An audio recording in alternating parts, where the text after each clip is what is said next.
Hello students, last લેક્ચરમાં આપણે બે વસ્તુની વાત કરી ગયા કે પરમાણુ જે છે એ પરમાણુનું મોડેલ જે થોમ્સન નામના વૈજ્ઞાનિકે આપ્યું, તરબૂચ મોડેલ કીધું આપણે અથવા પ્લમ પુડિંગ મોડેલ.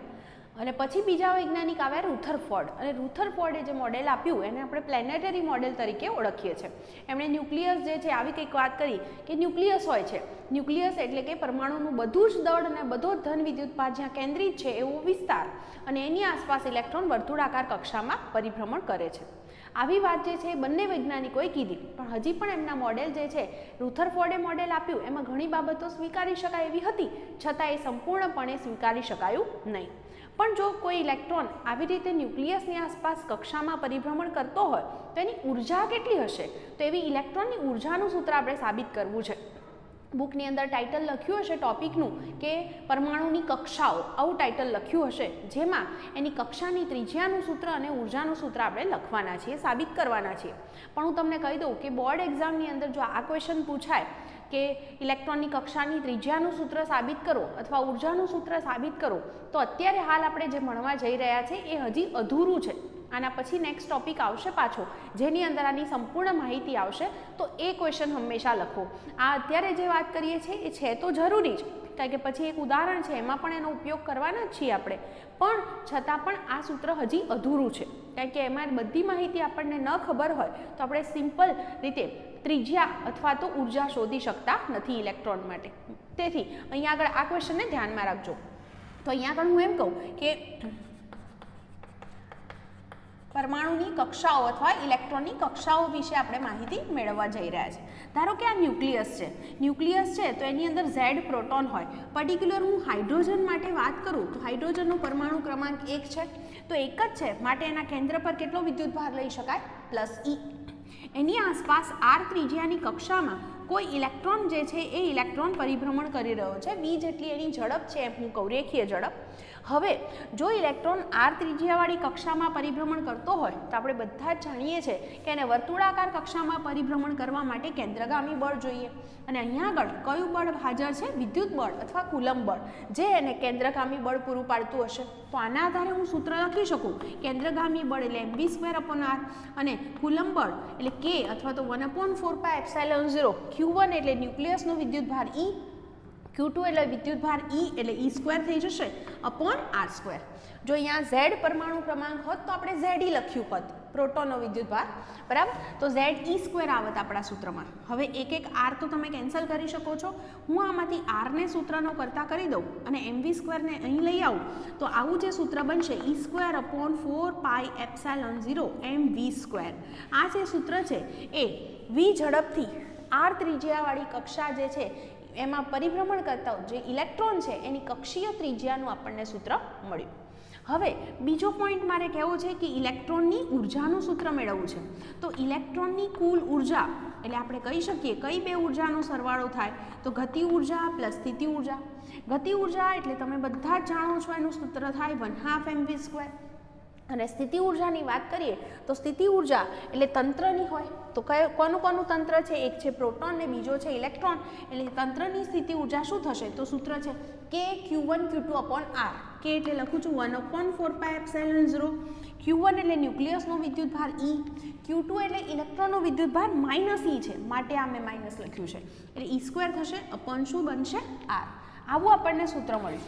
હવે આ બે પદનો સરવાળો શક્ય બનશે નહીં, તો હું એક કામ કરું, જો મેં અહીંયાથી RR એક કેન્સલ કર્યો છે તો અહીંયા માત્ર પદ વધ્યું છે mv². તો mv²ની આ કિંમત અહીંયા આગળ મૂકી શકાય, હે ને?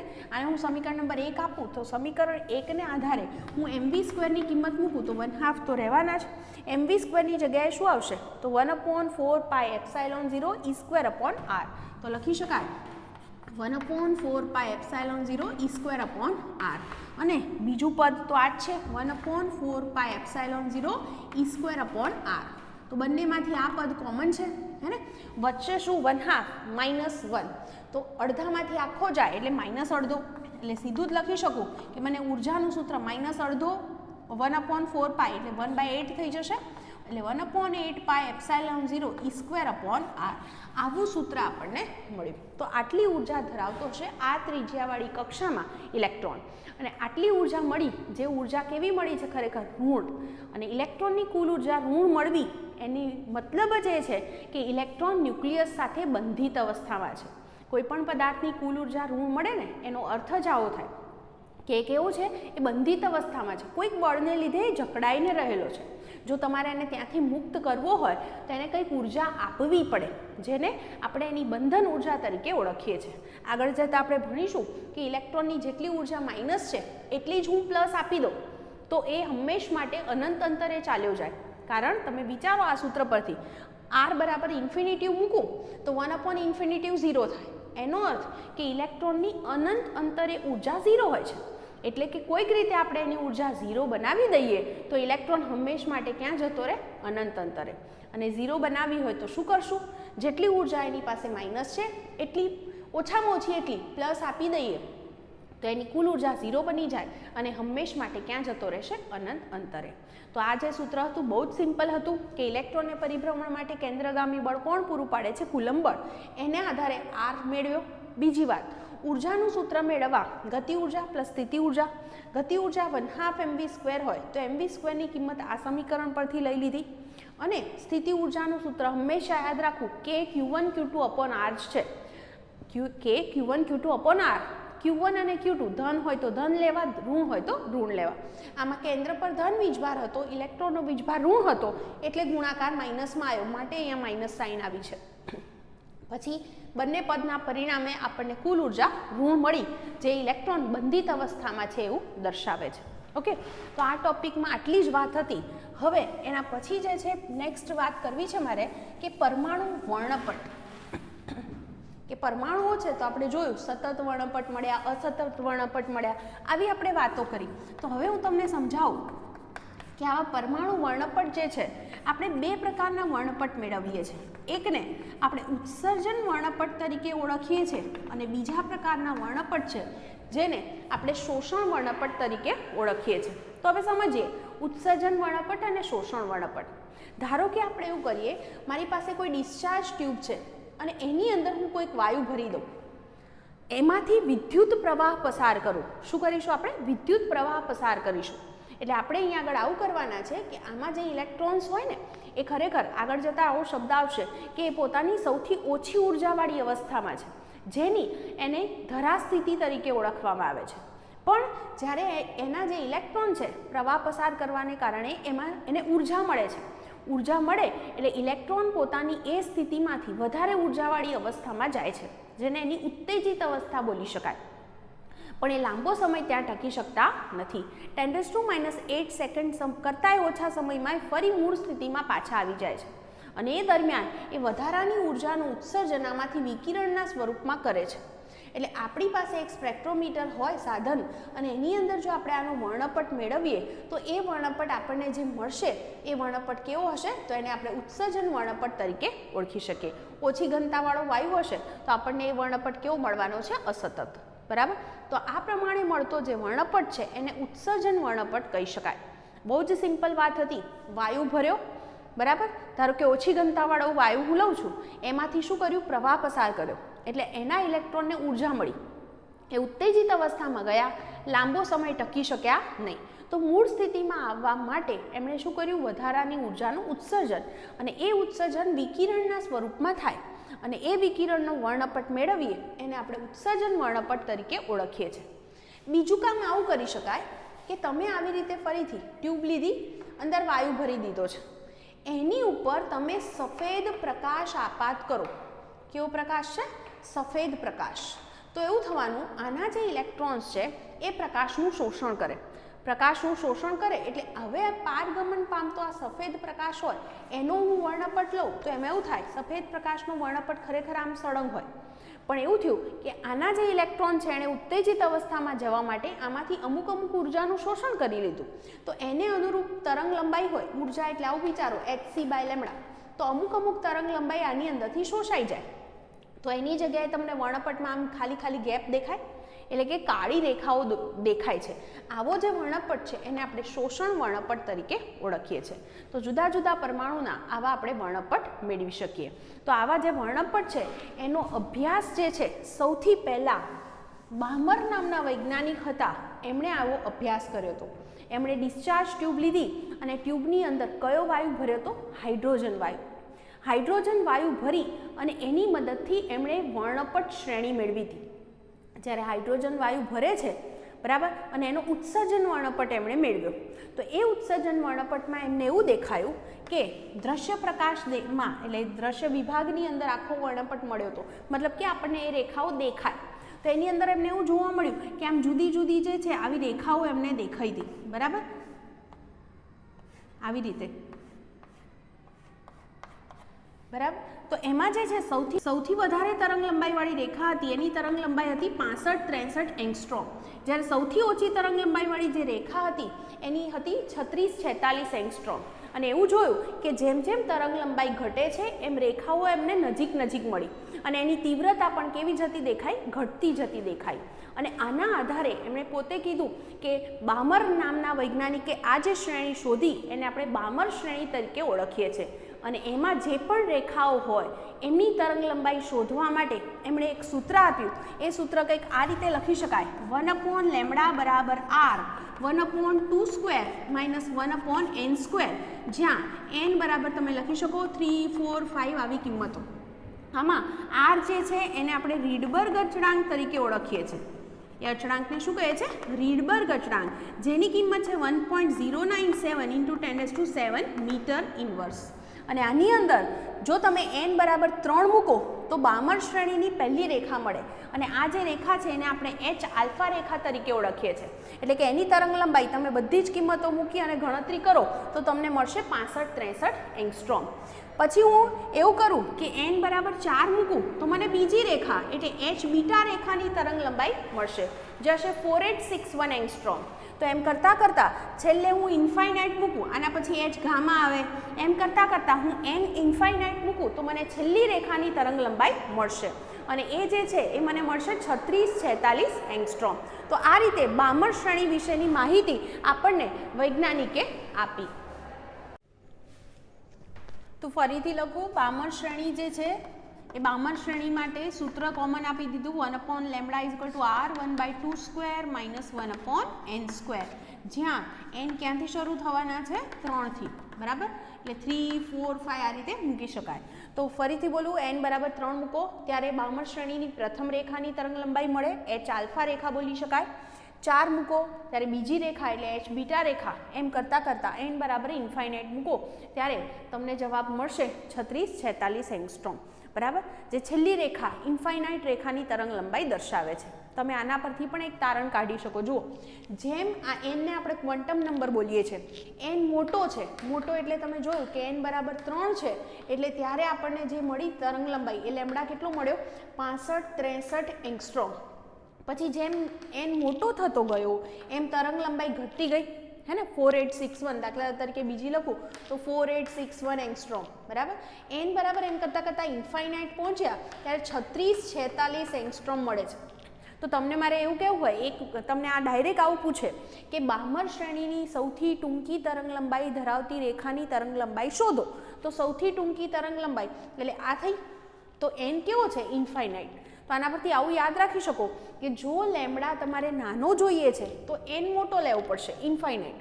તો એ રીતે તમે આ MCQ માટે અથવા દાખલા માટે પણ ધ્યાનમાં રાખી શકો છો. આ આપણે એક તારણ કાઢી શક્યા, બરાબર. પણ જો આવૃત્તિ માટે કે તો ઉલટું વિચારવાનું, બરાબર. ઉલટું મતલબ જો n મોટો તો લેમ્ડા નાનો મળે છે, તો n મોટો તો આવૃત્તિ વધુ મળશે, વધુ આવૃત્તિવાળી રેખા મળી શકે. કારણ કે તમે જાણો છો કે લેમ્ડા અને આવૃત્તિ વચ્ચે શું સંબંધ છે? તો c = ન્યુ લેમ્ડા જાણીએ છીએ. તો આપણે અહીંયા 1/λ છે તો 1/λ એટલે લખી શકીએ ν/c. તો એની જગ્યાએ મૂકી અને તમે આવૃત્તિનું સૂત્ર પણ આ રીતે બનાવી શકો છો. તો આ બામર શ્રેણીની વાત થઈ અને આ શ્રેણી આપણને કયા વિભાગમાં આપી હતી બામરે? તો એ છે દ્રશ્ય વિભાગ, એટલે કે આપણે એને જોઈ પણ શકીએ છીએ. આ સિવાય એના પછી બીજા વૈજ્ઞાનિકો આવતા ગયા, જેમ કે લાયમન નામના વૈજ્ઞાનિકે જે શ્રેણી આપી એને લાયમન શ્રેણી તરીકે ઓળખવામાં આવે છે. એનું સૂત્ર થશે 1/λ બરાબર r 1/1² માઇનસ 1/n², જ્યાં n શરૂ થશે 2 થી. તમે જાણો છો 2 એટલા માટે કે નહીં તો લેમડા જો એ આનાથી નાનો હોય ને કિંમત, ધારો કે 2 સ્ક્વેર છે n બરાબર 1 થી શરૂ થતું હોત તો લેમડા માઇનસમાં મળે, તરંગ લંબાઈ ક્યારેય માઇનસ હોઈ શકે નહીં, માટે આ ધ્યાનમાં રાખવાનું છે.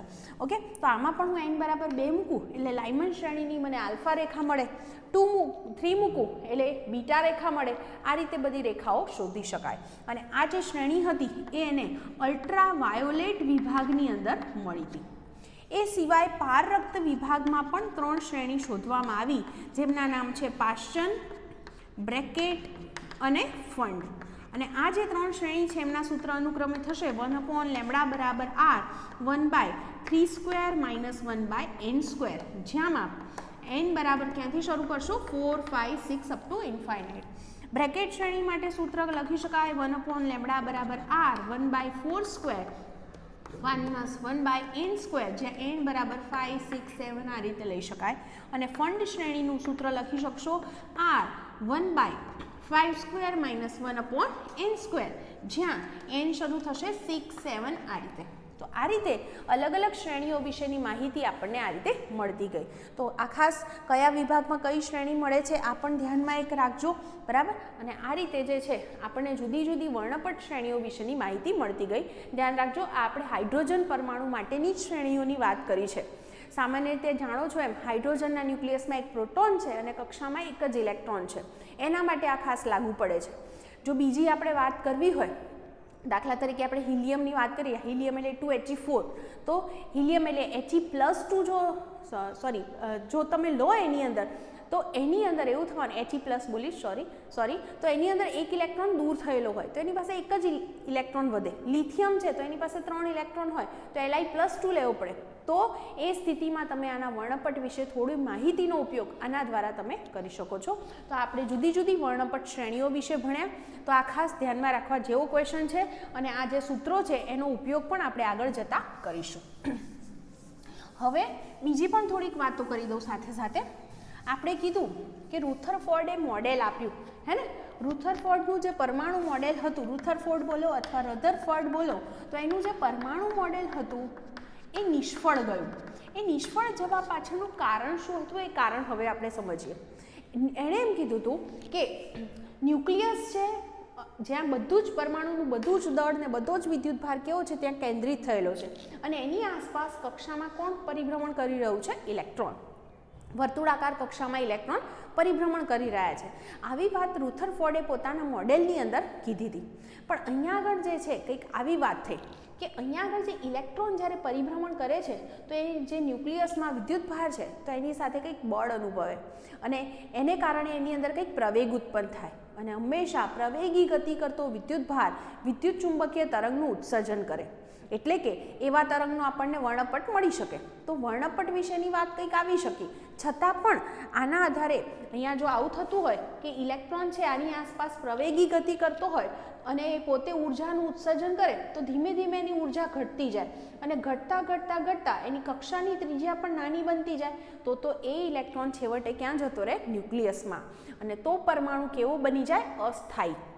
માટે એણે જે મોડેલ આપ્યું, રધરફોર્ડે પરમાણુ મોડેલ આપ્યું, એ મોડેલ સ્વીકારી શકાયું નહીં. કારણ કે એના વાત પ્રમાણે પ્રવેગી ગતિ કરતો હોય ઇલેક્ટ્રોન અને એ ઉર્જાનું ઉત્સર્જન કરે તો એની ઉર્જા ઘટવાને કારણે છેવટે ઇલેક્ટ્રોન ન્યુક્લિયસમાં જતો રહેશે, જે શક્ય નથી. નહીં તો પરમાણુ અસ્થાયી બની જાય.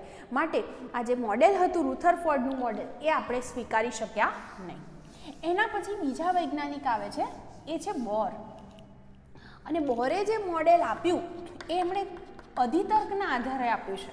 તો એ અધિતર્ક શું છે હું તમને કહું. પહેલી વાત એમણે એવું કીધું કે સ્થિર કક્ષામાં ભ્રમણ દરમિયાન ઇલેક્ટ્રોન ઉર્જાનું ઉત્સર્જન કરતો નથી.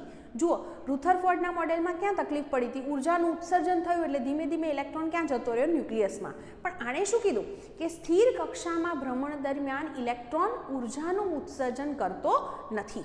અને ઇલેક્ટ્રોન આવી એનું જે ભ્રમણ છે એને સ્થિત ભ્રમણ, અને આવી કક્ષાને એણે સ્થિર કક્ષા નામ આપ્યું. એટલે સ્થિર કક્ષામાં ભ્રમણ દરમિયાન એ શું કરે છે? તો ઉર્જાનું ઉત્સર્જન કરતો નથી. એટલે એ એની જ ઉર્જા લઈને ત્યાં ફરે રાખશે. બીજી વાત એણે એવું કીધી કે ઇલેક્ટ્રોન એવી જ કક્ષામાં પરિભ્રમણ કરી શકે કે જેમાં એનું કોણીય વેગમાન એટલે mvr લખાય, એ કેવું હોય h/2π ના પૂર્ણ ગુણાંકમાં, એટલે n હંમેશા આમાં કેવો હશે પૂર્ણાંક 1 2 3 4 આવી જ કિંમતો એ ધરાવી શકે. એટલે બીજો મુદ્દો આવો થઈ ગયો કે ઇલેક્ટ્રોન એવી જ કક્ષામાં પરિભ્રમણ કરે જેમાં એનું કોણીય વેગમાન h/2π ના કેવું હશે પૂર્ણ ગુણાંકમાં. આવી જે વાત હતી એ એણે બીજા મુદ્દા તરીકે રજૂ કરી. અને ત્રીજો પોઈન્ટ એણે કંઈક આવો આપ્યો કે ઇલેક્ટ્રોન છે એક કક્ષામાંથી બીજી કક્ષામાં સંક્રાંતિ કરે. એટલે ધારો કે વધારે ઉર્જાવાળી કક્ષા છે એમાંથી ઓછી ઉર્જાવાળી કક્ષામાં સંક્રાંતિ કરે તો બે વચ્ચે જેટલો ઉર્જાનો તફાવત હોય એટલી ઉર્જાવાળું ફોટોન ઉત્સર્જિત થશે. દાખલા તરીકે I નંબરની કક્ષામાંથી K નંબરની કક્ષામાં એ જાય તો ઉર્જાનો તફાવત થાય EI - EK બરાબર hν. તો બે વચ્ચે જેટલો ઉર્જાનો તફાવત હોય એટલા તફાવતવાળી ઉર્જાવાળું શું ઉત્સર્જિત કરતો હશે ફોટોન. આ બાબતોને આધારે બોરે જે છે આવી અધિતર્કને આધારે બોરે એનું પરમાણુ મોડેલ રજૂ કર્યું. ફરીથી બોલીશ, પહેલો મુદ્દો એણે શું લીધો કે ઇલેક્ટ્રોન સ્થિર કક્ષાના ભ્રમણ દરમિયાન ઉર્જાનું ઉત્સર્જન કરતો નથી. આવી કક્ષાને સ્થિર કક્ષાઓ તરીકે ઓળખી છે, બરાબર, અને ભ્રમણને સ્થિત ભ્રમણ કહી શકાય. એટલે પહેલો મુદ્દો આ છે. બીજો મુદ્દો કે ઇલેક્ટ્રોન એવી જ કક્ષામાં પરિભ્રમણ કરે છે જેમાં એનું કોણીય વેગમાન કેવું છે તો h/2π ના પૂર્ણ ગુણાંકમાં. n હંમેશા પૂર્ણાંક જ હશે. અને ઇલેક્ટ્રોન એક કક્ષામાંથી બીજી કક્ષામાં સંક્રાંતિ જો કરે તો એ દરમિયાન એ બે સ્તર વચ્ચે જેટલો ઉર્જાનો તફાવત હોય એટલી ઉર્જાવાળું અહીંયા આગળ વિદ્યુતચુંબકીય વિકિરણ અથવા બોલી શકો છો ફોટોન ઉત્સર્જિત થશે. એટલે તમારે યાદ રાખવાનું કઈ બાબતનો ઉપયોગ ક્યારે કરી શકાય. જો ઇલેક્ટ્રોન ભ્રમણ કરે છે એમ કે ને તો આ અધિતર કે કયો કે MVR બરાબર હંમેશા કેટલા હોય NH/2π. અને જો એમ કે ઇલેક્ટ્રોન સંક્રાંતિ કરે છે તો તમે આ બાબતનો ઉપયોગ કરી શકો છો. તો આ મેઇન વાતો હતી, બહુ જ ઇમ્પોર્ટન્ટ. અને બોરે જે આ મોડેલ આપ્યું એનો આપણે ઉપયોગ કરી અને હવે જે ક્વેશ્ચન લેવાના છીએ કે ઇલેક્ટ્રોનની કક્ષીય ત્રિજ્યાનું સૂત્ર અને ઉર્જાનું સૂત્ર બહુ જ ઇમ્પોર્ટન્ટ વસ્તુ છે. આ તમને એક્ઝામમાં પૂછી શકે, બે અલગ અલગ ક્વેશ્ચન પૂછી શકે, ત્રિજ્યાનું સૂત્ર સાબિત કરવાનું અથવા ઇલેક્ટ્રોનની ઉર્જાનું સૂત્ર સાબિત કરવાનું. તો આ ક્વેશ્ચન પૂછી શકે એટલે ધ્યાનથી સમજજો. તો પહેલી વાત હું કરું છું ઇલેક્ટ્રોનની કક્ષીય ત્રિજ્યાનું સૂત્ર. આ સૂત્ર મેળવવા માટે આપણે કહીએ કે ધારો કે આ ન્યુક્લિયસ છે એમાં Z પ્રોટોન હોય તો કેન્દ્ર પરનો વિદ્યુતભાર Ze કહેવાય +Ze. એની આસપાસ કોઈ ઇલેક્ટ્રોન R ત્રિજ્યાવાળી કક્ષામાં પરિભ્રમણ કરી રહ્યો છે. તો ફરીથી એક જ વસ્તુ કહી શકાય કે ઇલેક્ટ્રોનને વર્તુળાકાર કક્ષામાં પરિભ્રમણ કરવું હોય તો એને જરૂરી કેન્દ્રગામી બળ કોણ પૂરું પાડશે? કુલંબ બળ. કેન્દ્રગામી બળ મતલબ mv²/r અને કુલંબ બળ એટલે લખી શકો છો કે Q1 Q2. Q1 એટલે ન્યુક્લિયસનો વિદ્યુતભાર, Q2 એટલે ઇલેક્ટ્રોનનો વિદ્યુતભાર /r². ઓકે, આના પરથી જોઈ શકો છો એક આરને હું કેન્સલ કરું અને આરને અહીંયા લઈ આવું તો મને આવું સૂત્ર મળી ગયું mv² × r બરાબર Ze²/4πε0, જેને હું સમીકરણ નંબર 1 આપી દઉં છું. ઓકે, આમાંથી જો તમારે v જોઈતો હોય તો તમે vને સૂત્રનો કરતા કરી શકો છો, બરાબર. હવે નેક્સ્ટ આગળ કહીએ. હવે અહીંયા આગળ ઇલેક્ટ્રોન કક્ષામાં પરિભ્રમણ કરે છે એટલે અધિતર્ક એક પ્રમાણે શું કીધું એનું કોણીય વેગમાન હંમેશા કેવું હશે h/2π ના પૂર્ણ ગુણાંકમાં. એટલે કે આમાં n બરાબર કેવી કિંમતો કહી શકાય 1 2 3 4 આ રીતે મૂકી શકાય. તો MVRની આ કિંમત હું સમીકરણ 1માં મૂકું છું, ધ્યાન આપજો. તો અહીંયા આગળ v² છે તો v² એટલે v × v લખાય. તો સમીકરણ 1માં આપણે મૂકીએ તો સમીકરણ 1 શું થઈ જશે જુઓ, આમાંથી એકલો v1 રહેવા દઉં અને ઇન્ટુ MVR થશે. તો MVRની જગ્યાએ શું મૂકી શકાય NH/2π. તો બરાબર Ze²/4πε0. આમાંથી હું vને સૂત્રનો કરતા કરું તો v બરાબર મારું સૂત્ર થશે Ze²/4πε0 હતા NH/2π છેદમાં ગયા એટલે કે NH અહીંયા આવશે, 2π અંશમાં જશે તો પાઈ અને પાઈ કેન્સલ થશે, 2 અને 2 કેન્સલ થશે તો v બરાબર મને સૂત્ર મળશે Ze²/2ε0 NH. એટલે આના પરથી લખી શકાય કે ઇલેક્ટ્રોનનો જે વેગ છે એ કોના પર આધાર રાખે છે તો ચલે છે Z/n ઉપર, હે ને. તો આવું મને સમીકરણ જે છે આના પરથી મળ્યું. આને પણ હું સમીકરણ નંબર 2 આપી દઉં. ઓકે, તો અહીંયા આગળ ઇલેક્ટ્રોન જે છે એના વેગ વિશે આપણને માહિતી મળી. કંઈ જ નથી કર્યું, કેન્દ્રગામી બળ બરાબર કુલંબ બળ અને પરિભ્રમણ છે એટલે MVR બરાબર NH/2π. આ કિંમત MVRને અહીંયા મૂકું છું એટલે મને વેગ વિશેની માહિતી મળે છે. મારો પ્રશ્ન છે કક્ષીય ત્રિજ્યાનું સૂત્ર સાબિત કરવું છે. તો એક કામ કરું, સમીકરણ 2 માંથી હું આરને સૂત્રનો કરતા કરી દઉં તો સમીકરણ 2 પરથી શું લખી શકાય? આર બરાબર શું બનશે? અહીંયાથી જે છે એમ ઇન્ટુ વી વાળું પદ છેદમાં જાય એટલે NH અપોન 2πmv થયું. આ પદ અહીંયા નીચે લઈ ગયા. હવે વીની કિંમત આ પરથી મૂકી શકાય, તો વીની કિંમત મૂકું તો NH અપોન 2πm વીની જગ્યાએ લખી શકો છો Z² અપોન આ પદ ઉપર જશે કયું? 2ε0 NH. જુઓ 2 અને 2 કેન્સલ થાય છે, બાકી લાગતું નથી કંઈ કેન્સલ થાય એવું. તો આર બરાબર શું સૂત્ર મળે? જુઓ n² થશે, h² થશે, ε0 છેદમાં પાઈ Z² m. તો આ જે છે nમી કક્ષામાં પરિભ્રમણ કરતા ઇલેક્ટ્રોનની કક્ષીય ત્રિજ્યાનું સૂત્ર થયું, જ્યાં n બરાબર કેવી કિંમતો છે? પૂર્ણાંક. આ લખવું જરૂરી છે, બરાબર. અને સૂત્ર પરથી કહી શકાય r ચલે છે n² અપોન z. તમે જુઓ બાકી બધી જ કિંમતો અચળ છે. જો હું એવું કરું, આ સમીકરણની અંદર આ n² અને z સિવાય, એટલે જો આપણે બાકીની કિંમતો કહીએ તો ε0 છે, h² છે, છેદમાં પાઈ e²m, પાઈ e²m, આ બધી જ કિંમતો જાણીતી છે. જો તમે એની ગણતરી કરો તો લગભગ તમારો આન્સર આવશે 0.53 એંગસ્ટ્રોમ, બરાબર. કયામાં આવશે? એંગસ્ટ્રોમમાં. તો આટલી કિંમત મળે છે.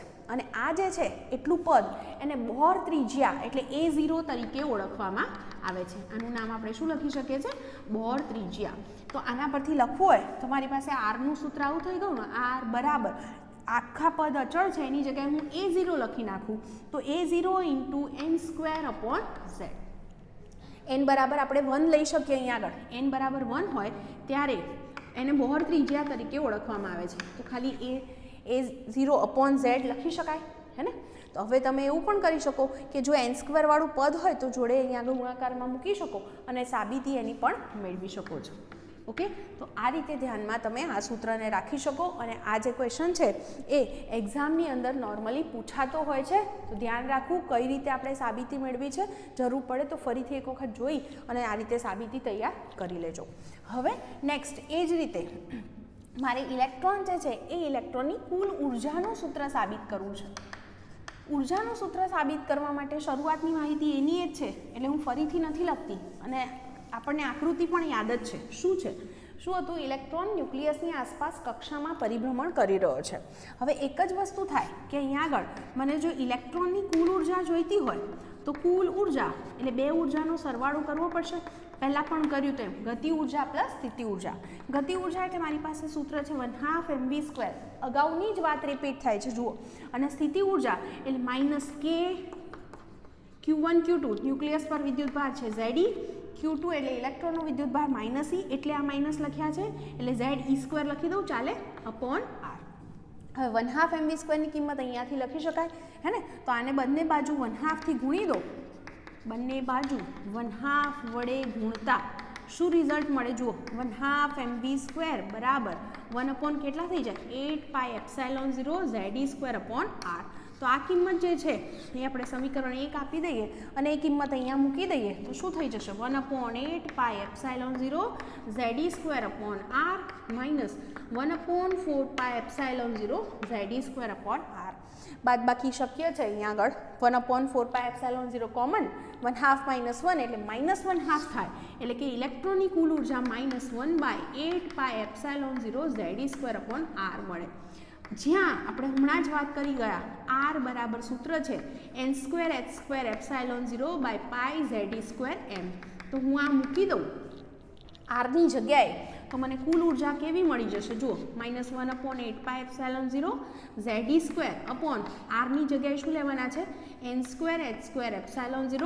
આ પદ ઉપર ગયું, પાઈ Ze² m ઉપર ગયા તો જોઈ શકો છો પાઈ અને પાઈ કેન્સલ થાય છે, બાકી કંઈ કેન્સલ થાય એવું લાગતું નથી. શું વધ્યું? જુઓ m ની કેવી ઘાત છે? 4 Z² અપોન કેટલા થશે?